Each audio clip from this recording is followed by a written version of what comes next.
Shalom, shalom, bien-aimés dans le Seigneur. Je vous salue tous au nom de notre Seigneur Jésus-Christ. Tous les corps du Christ, partout où vous êtes, que l'Éternel Dieu vous bénisse. Bonjour pour ceux qui sont le matin, bonsoir pour ceux qui sont au soir, dépendra de votre heure. Que mon Dieu vous bénisse. Je salue les enfants de Pray and Fire Ministries. Je salue l'évangéliste Charles Congolo. Je te salue. Je salue tous les pasteurs qui me soutiennent avec des conseils, avec leurs prières. Pasteur Tadé, que l'Éternel Dieu vous bénisse, que votre ministère aille de l'avant à Malawi, là où vous êtes. Pasteur Béni Néma, que l'Éternel Dieu te bénisse. Peigneur Mboudi, que l'Éternel te bénisse avec tous tes enfants qui me soutiennent. Je salue les enfants de Mahanaim Christian Center. Je salue les enfants de Peniel International Ministries, Apostle Isaac Lenge, que l'Éternel Dieu vous bénisse, et tous les enfants de Peniel Évangéliste Kisto, que l'Éternel Dieu te bénisse. Tous mes filles qui me soutiennent, Divine, Blandine, Vanella, mes enfants, Merveille, tout le monde bosse, que Dieu vous bénisse.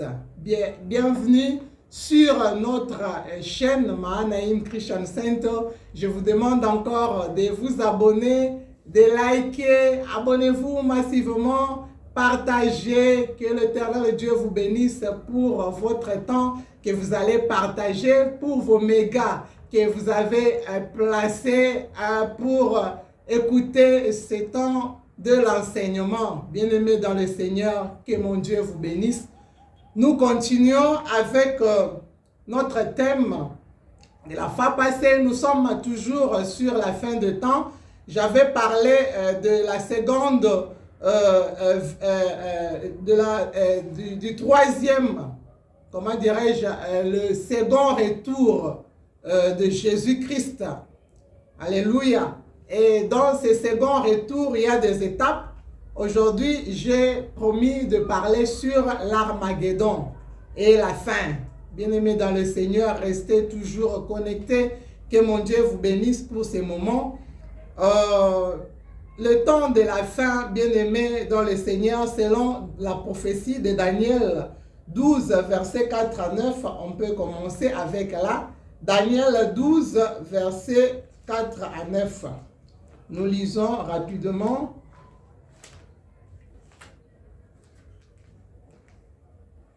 Daniel 12, versets 4 à 9.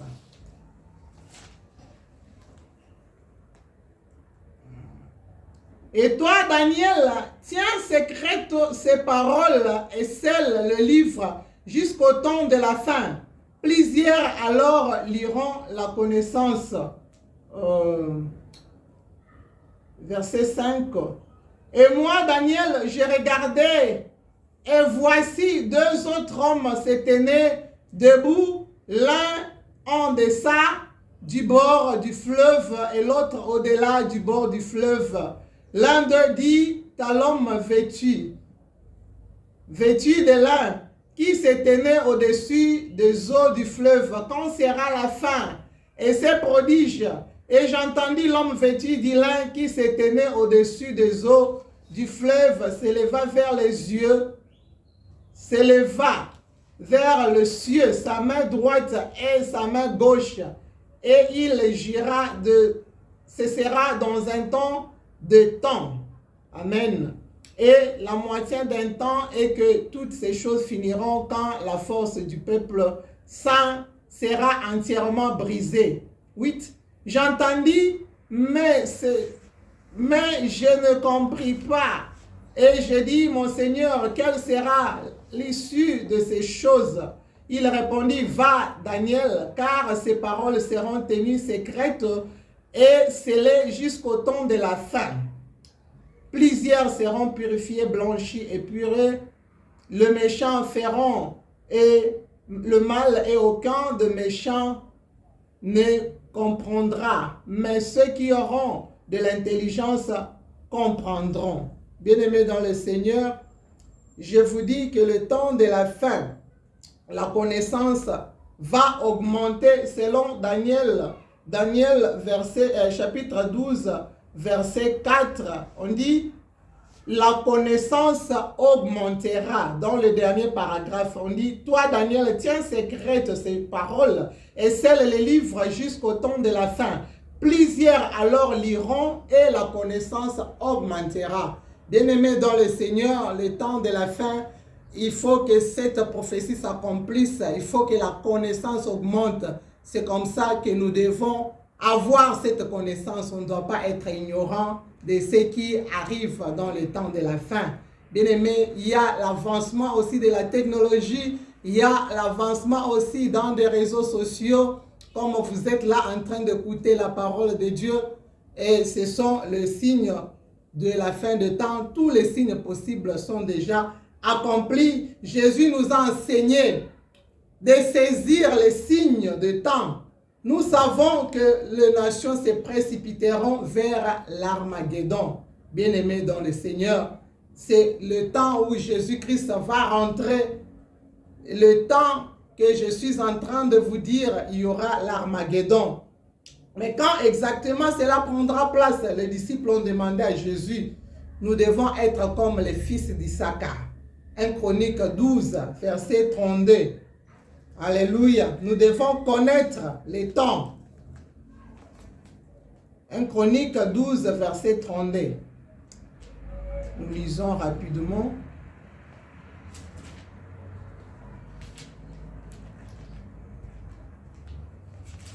En Chronique 12, verset 32.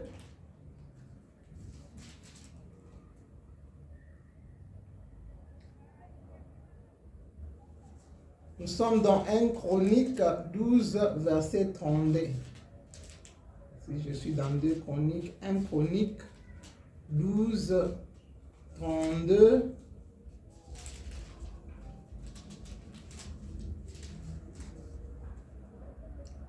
En Chronique 12, 12, verset 32, je lis rapidement. Des fils d'Issachar ayant l'intelligence de temps pour savoir ce qui devait faire Israël, 200 chefs et tous les frères sous leurs ordres. Alléluia. La Bible nous dit que les fils d'Issachar avaient l'intelligence. Dieu veut que nous puissions aussi avoir l'intelligence, comprendre comment saisir le signe de temps, bien-aimé dans le Seigneur, être alerté, comprendre la parole de Dieu, comprendre la Bible, que l'on ne puisse pas nous emballer. Il y a certains enseignements erronés qui viennent. Des fois, on nous dit, oh non, la fin du monde, ça sera... On nous a parlé de l'année 2000, 2000. Non, ça sera la fin du monde, c'est passé. Il y avait le temps de Corona. Certaines personnes ont donné des prophéties, soit disant que non, le Seigneur Jésus vient, renfermez-vous dans la maison. Non, bien-aimés dans le Seigneur, on ne doit pas être ignorant. Nous devons être intelligents, comprendre les signes des temps, comprendre la parole de Dieu, comprendre ce que Dieu dit, comme les fils d'Issachar, avoir l'intelligence. Cette parole nous donne l'intelligence pour être éveillés, pour qu'on ne puisse pas nous mentir avec des enseignements erronés, pour qu'on ne puisse pas nous emballer dans la fausseté. Bien-aimés dans le Seigneur, nous devons être prudents. Les jours du Seigneur approchent. Bien-aimés dans le Seigneur, soyons prêts. Soyons prêts, sortons de la distraction. Sortons de la distraction des réseaux sociaux. Le diable cherche les gens avec qui il peut s'en aller en enfer. Nous devons être éveillés, nous devons sortir, bien-aimés dans le Seigneur. Nous devons savoir que l'âge de l'Église passera. Jésus-Christ reviendra enlever son Église, bien-aimés dans le Seigneur. Nous devons savoir qu'il y aura la grande tribulation. Nous devons savoir que ce temps de la grande tribulation va passer 7 ans et Jésus-Christ reviendra pour la deuxième fois dans un retour glorieux. Et les nations, quand il va revenir pour la deuxième fois, ils ne vont pas accepter, le diable ne va pas accepter la défaite, puisque quand l'Église sera enlevée, bien-aimée dans le Seigneur, le temps qui va rester, ça sera dirigé par l'Antichrist et les faux prophètes. Je vous ai dit, il est nécessaire que l'Église soit enlevé de la terre, bien-aimés dans le Seigneur, il est nécessaire que la rapture puisse se dérouler pour que l'Antichrist puisse se manifester. Alléluia. Pendant ce temps, l'Antichrist ne peut pas se manifester, bien-aimés dans le Seigneur, puisque nous sommes encore là en tant qu'Église. N'ayez pas peur. Jésus-Christ a dit, je serai avec vous jusqu'à la fin du temps, bien-aimés dans le Seigneur. N'ayez pas peur, même si vous voyez les enlèvements qui se font dernièrement. Le diable est en train de faire son travail, mais nous avons encore le pouvoir. La Bible nous dit, il nous a donné le pouvoir de marcher sur les serpents, sur les scorpions, et rien ne pourra nous nuire. Bien-aimés, nous avons le pouvoir en tant qu'Église. Nous avons le pouvoir de prier. Priez, bien-aimés. Le temps est mauvais. Le diable est en train de faire ses histoires, mais il n'a pas le full contrôle, puisque l'Église est encore là sur la terre. Bien-aimés, nous sommes là, nous devons prier. Même si on dit qu'on est en train d'enlever les gens, nous devons prier pour stopper cette œuvre du diable. Ce sont les signes de la fin des temps. Mais avec notre présence sur la terre, le diable ne peut pas opérer à 100%. Et nous entendons des témoignages des gens qui prient. Quand ils sont en train de prier, Dieu les épargne de ces histoires du diable. Dieu les épargne de ces manigances du diable, de ces calamités que le diable arrange. Les gens qui sont en train de prier, Dieu les épargne de ne pas tomber victime de ces histoires. Tu dois toujours prier. Avant de sortir le matin, tu pries. Tu pries pour ta famille, tu pries pour ta maison. Le diable ne peut pas voir le full contrôle puisque l'Église est encore sur la terre. Il y a beaucoup d'histoires qui se passent à cause de l'argent, le manque d'argent, l'amour d'argent. Les gens se permettent de faire du n'importe quoi. Bien-aimés, laisse-moi vous dire que cette souffrance de ces moments ne sera pas comparable à la souffrance à venir. Le temps de la grande tribulation, ça sera un temps très pénible. Si tu n'es pas capable d'accepter, de porter cette souffrance, de te surpasser avec cette souffrance, penses-tu que tu seras capable d'affronter la souffrance du temps à venir, de la grande tribulation? Non, bien-aimé, cherche à t'attacher à Dieu. Ne te dis pas que non, à cause de stress, je dois fumer pour me débarrasser de stress. Bien-aimé, tu vas fumer. Mais laisse-moi te dire que le royaume des cieux ne permettra pas aux ivrognes. Quand tu es ivre, tu fumes, tu es ivre. Tu prends de l'alcool, tu es ivre. Quand Jésus-Christ viendra pour enlever l'église, tu ne vas pas partir, bien-aimé, dans le ciel, puisque tu seras dans l'ivrognerie. Tu ne vas pas partir. Les ivrognes n'entreront pas dans le royaume des cieux. Les impudiques n'entreront pas dans le royaume des cieux. Les sorciers n'entreront pas dans le royaume des cieux. Le temps t'est donné de te préparer, bien-aimé, être éveillé. Prépare-toi, sors. Si tu étais attaché à des coutumes, si tu étais attaché à des mauvaises histoires, sors. Le temps t'est donné pour te préparer à sortir, pour que tu sois enlevé. Quand l'église sera enlevée, bien-aimé dans le Seigneur, l'Antichrist va se révéler. Aussi longtemps que nous sommes encore sur la terre, il ne peut pas se révéler. Il peut opérer. Il est en train d'opérer, mais pas à full, comme on dit en anglais. Il n'a pas le full contrôle. On peut lire dans 2 Thessaloniciens, verset 2, 2 Thessaloniciens, chapitre 2, versets 7 à 8. Nous lisons rapidement 2 Thessaloniciens 2, 7 à 8. Car le mystère de l'iniquité agit déjà. Alléluia. Car le mystère de l'iniquité agit déjà. Il faut seulement que celui qui le retient encore ait disparu. Celui qui retient le mystère de l'iniquité, c'est l'Église. Il faut que l'Église soit enlevée pour que l'Antichrist puisse se manifester, bien-aimé dans le Seigneur. C'est pourquoi il est nécessaire que nous soyons enlevés. Bien-aimés dans le Seigneur, après l'enlèvement, ceux qui vont partir avec le Christ, j'ai déjà parlé, ça sera la fête dans le ciel. Et Jésus-Christ va encore revenir avec ceux-là qui ont été enlevés, bien-aimés dans le Seigneur. Quand il revient, c'est dans la gloire. Cette fois-là, je parlais, c'est le retour glorieux de Jésus-Christ. Mais ça ne sera pas facile pour que le diable accepte la défaite. Ils vont faire une guerre. C'est ce qu'on appelle l'Armageddon. La bataille de l'Armageddon va s'asseoir dans le retour final de Jésus-Christ et la fin du monde. Dans Apocalypse 1, verset 7, nous pouvons lire rapidement. Apocalypse 1, verset 7.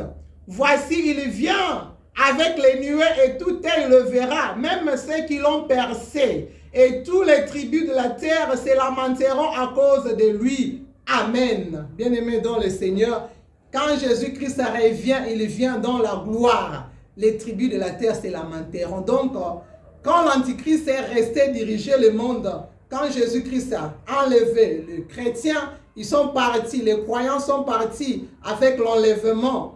Dans le ciel, ils se sont réjouis. Ceux qui sont restés dans la terre, sur la terre, je vous ai dit, c'est la grande tribulation. Là, le diable règne. Donc, il est le maître sur la terre, puisqu'il n'y a plus de présence de l'Église pour l'empêcher. Là, il est libre. Il règne, l'Antichrist règne. Il va établir son gouvernement. Il va établir ses ordres mondiaux.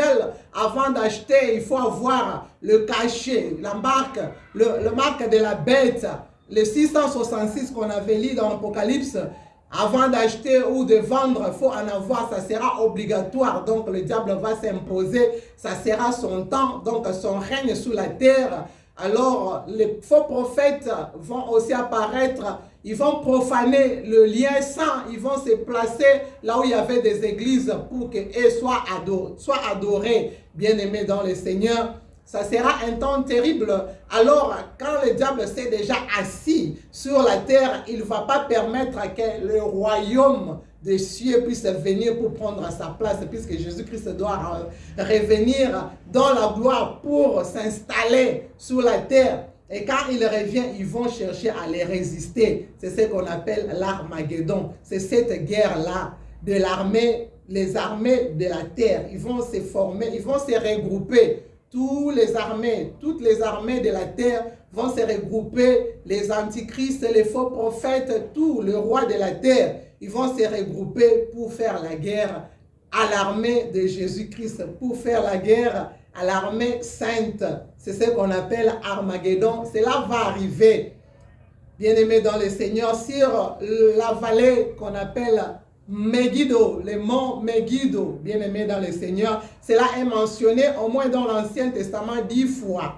Bien-aimé dans le Seigneur, le mont Megiddo est parlé 2 fois avec référence plaine de Megiddo, c'est-à-dire la plaine à côté d'une cité. Alléluia. C'est là où les histoires vont arriver. Le mot Armageddon apparaît une fois en grec. Dans le Nouveau Testament, on peut lire avec Apocalypse 16, verset 14. Apocalypse 16, verset 14.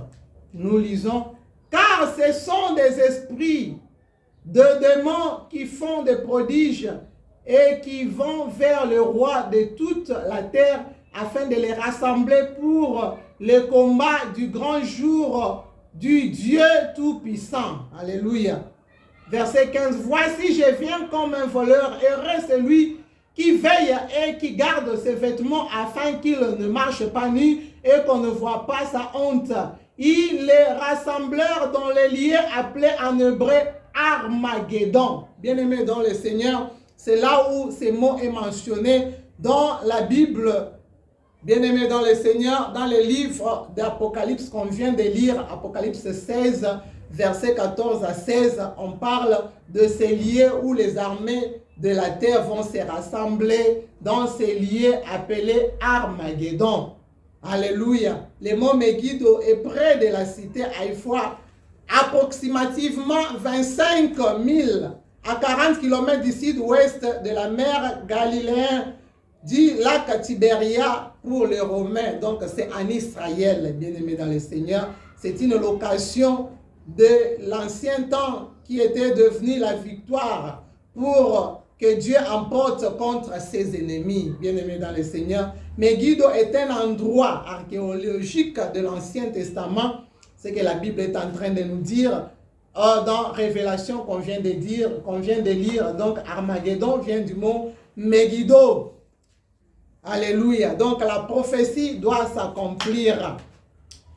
Quand vous êtes sur cette montagne, selon ceux qui ont fait des recherches, Quand vous êtes sur cette montagne, vous pensez ce qui va se dérouler dans les temps qui vont venir.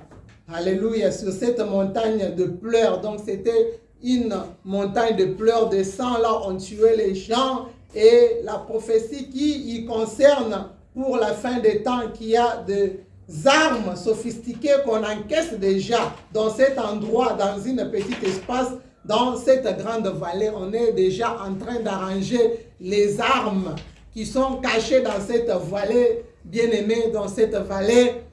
Alors, ça sera après l'enlèvement, la rapture de l'Église.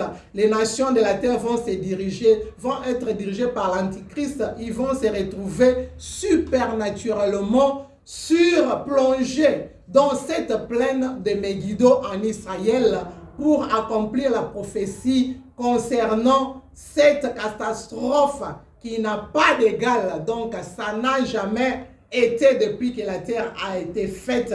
Donc, ça sera grave, bien-aimé dans le Seigneur. Ça n'a jamais été vécu. Ça sera une guerre, je vous dis, extrêmement grave. Donc, bien-aimé, ça n'a jamais été depuis que la terre existait. Cette guerre, ça sera grave puisque l'Antichrist va se préparer pour contre-attaquer.